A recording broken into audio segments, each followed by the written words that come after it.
はい、皆さんこんにちは。機械系男子のケネッチです。今回はですね、道尾修介さんの書かれたひまわりの咲かない夏を読み切ったので、こちらを紹介したいと思います。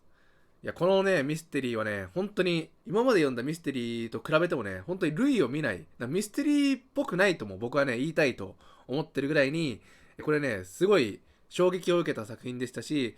ミステリーかな、でもサスペンスなのかな、ファンタジーみたいな、いろんな、ね、要素も含まれてるんですけど、やっぱりね、これはサスペンス要素が強かったのかなって思った一作品でしたね。でね、このね、ミステリー小説なんですけども、僕もね、ミステリー小説好きでよく読んでるんですけども、やっぱりミステリー小説って主人公と同じような目線に立って自分の中でも推理を進めたくなるじゃないですか。いや、あいつが怪しいんじゃないか、あいつが犯人じゃないかっていう風にね、いろいろと言動とか言葉一つ一つ取ってって、結構自分の中でも推理を組み立てていくじゃないですか。で、これがね、驚いたのがね、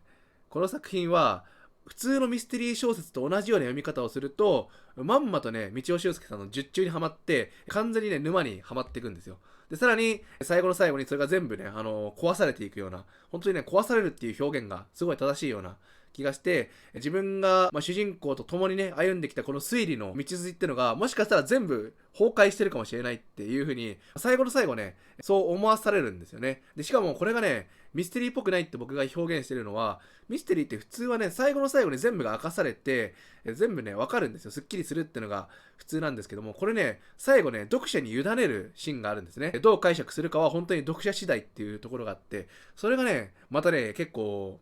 読者にね、衝撃を与えるものでして、読者としてはちょっとね、もやが残って終わるんですよ。どう解釈しても、ちょっとね、嫌ミスっていうか、少しモヤモヤってのが残る作品なんですけども、なのでね、今回この本をね、紹介するんですけども、これはね、ネタバレはね、絶対したくないですね。ネタバレなしで、そのミステリーの面白さを味わった後で、崩壊していくっていうのをね、強い衝撃を受けるっていうのも、ぜひ味わってほしいので、これはね、絶対ネタバレしたくない作品ですね。で、この本のですね、内容っていうか、どういう話なのっていうのを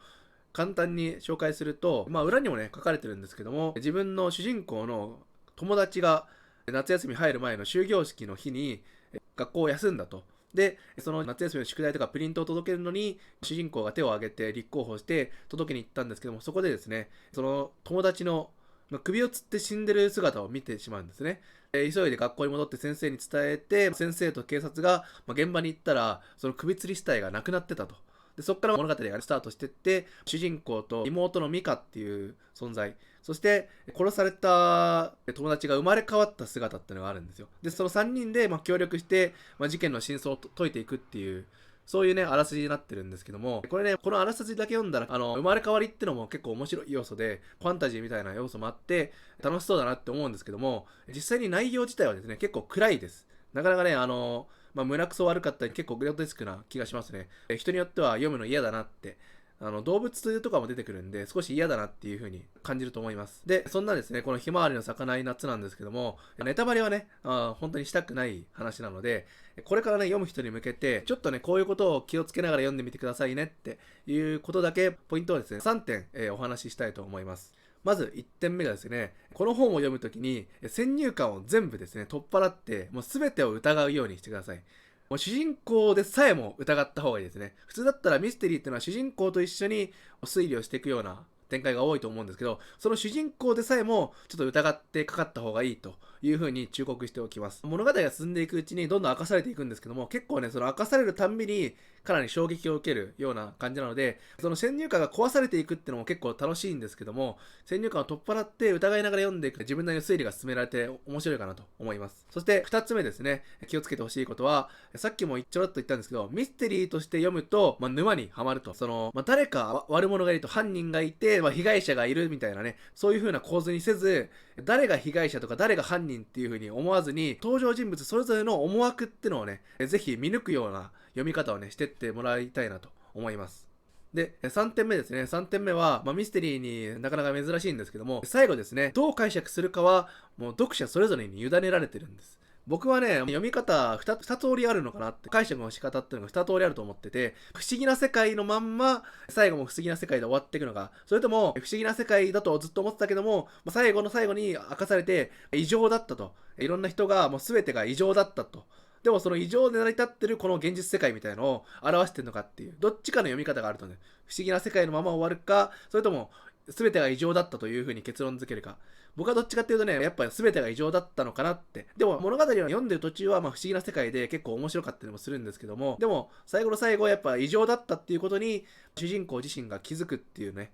気づくのか、そういうふうに結論付けるのか、本当にまあ主人公がね、最後の最後に言うこととしては、この物語を終わらせるっていう風なセリフがあるんですけども、いや、これのね、意味がね、どういう意味なのかっていうのをね、ぜひ読者それぞれが結論付けてほしいなと思います。ぜひですね、本当にこのミステリーを読むときは、もうミステリーなんだけども、でもミステリーだと思わない方がいいですね。で、あと先入観を捨てるっていうのがすごい大切になってくる本だなと思います。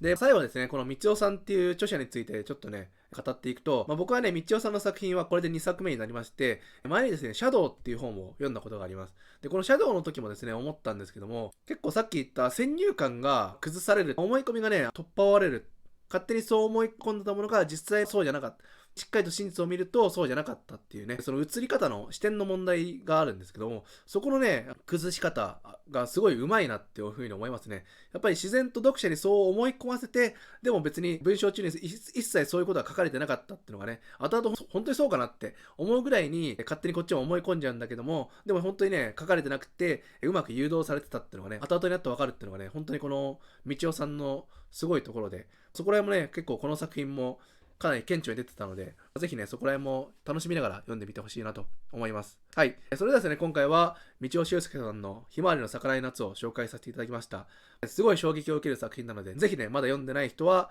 読んでみてほしいなと思います。で、これはね、夏の物語なんですけども、正直ね、いつ読んでも別に面白いと思うので、ぜひ、